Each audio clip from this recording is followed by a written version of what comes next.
Hi, I'm Elizabeth, and here's my audience.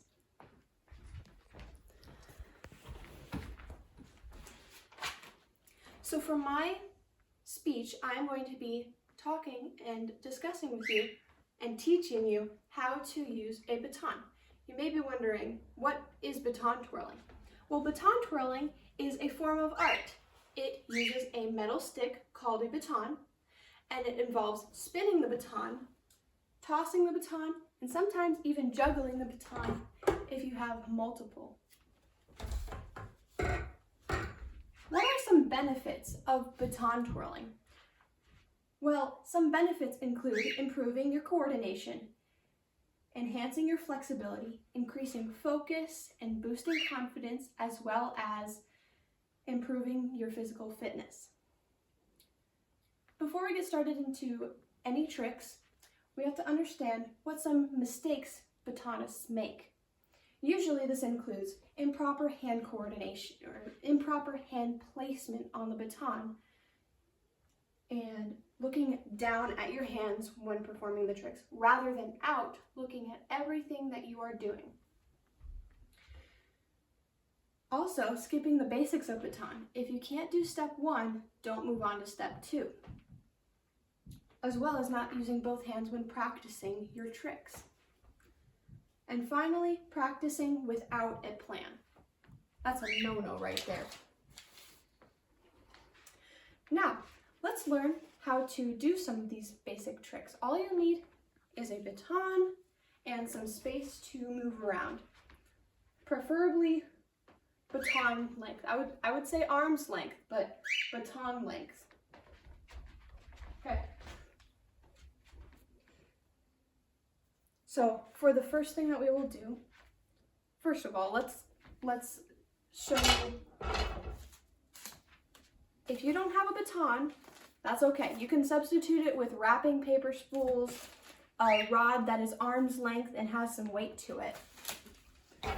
Preferably not something that is too light, like this chintzy baton. I think it'll work anyway because I've used it before. It works, it's just not the greatest. All right, so the baton tricks that we will be going over are flourishes, thumb tosses, and bottle caps. So open your hand out to the first trick that we are going to be doing, which is a flourish.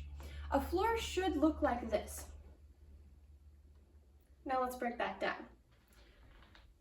If you see the little stick figure I have on the handout, I know it's a little bit wonky, but it's okay.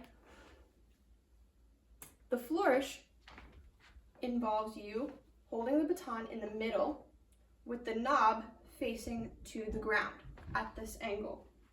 What you're going to be doing is you're going to be scooping the baton towards your left, bringing it up over your head, and bending your hand, scooping the baton behind your head, bringing it down.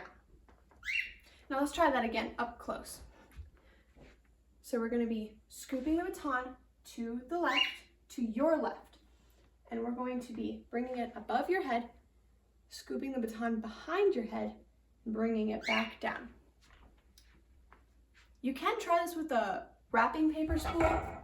It's just going to be the same thing. Now for the thumb toss. This doesn't involve outward movements as much. It more so involves you moving your hand. It's really all it is. So a thumb toss looks like this if you do it correctly. I'll try that again. Now if you see on the handout, I have step-by-step instructions on how to do it. So let's do that together. Let's follow the instructions together. All right, so step 1, place the middle of the baton in your hand. I prefer to have the knob facing on the side of your thumb, sort of. Anyways, so just put the baton in the middle, or put your hand in the middle of the baton like this. Clench the hand, face the baton, face the palm of your hand towards the floor, clenching the baton. Now what you're going to do, this is the starting position of this trick.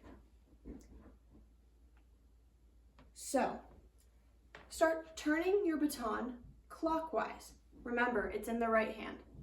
So we're going to start turning the baton clockwise to the horizontal position. Now we're going to start opening our hands and pinching the baton in the webbing of our thumb and hand. Now with that momentum of the baton, it's going to keep going towards the vertical position, pinching the baton in the middle of your webbing and curling up your fingers. And with that momentum still, you're going to stick your thumb out, and while the baton is moving this way at a diagonal position, then you're going to toss your thumb and catch. I will explain that again so that it's more clear. I feel like I did it a little bit wonky. So, step 1. Step 1, step 2, and step 3. We already know how to do it. We just hold the middle of the baton facing palm down. We're going to be turning the baton clockwise in your right hand, clockwise to the horizontal position with your hand facing up. Now we're going to open our hand, pinching the baton, and continuing to bring the baton clockwise. Now we're going to close and curl our 4 fingers while the baton moves over our thumb, diagonal over our thumb, and then when it's diagonal, we're going to toss it.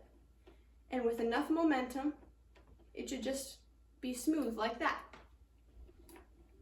Now for the bottle cap. The bottle cap is relatively simple.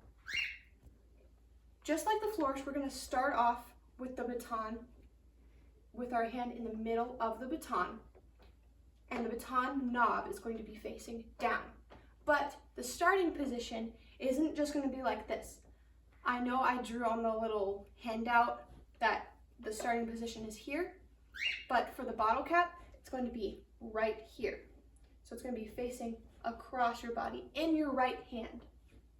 So starting position, scooping it to the right, and when it's at this angle right here, we're going to drop the baton and hold it by the tip. Now that we're going to keep that momentum going, up, up, and we're going to have the baton be facing vertical, and we're going to stop the baton's momentum from coming any further, and we're going to do what I call pop. We're going to pop the baton by pulling the baton up and sort of at a circular motion. We're going to pop it, let it go, and catch. I'll show you that again.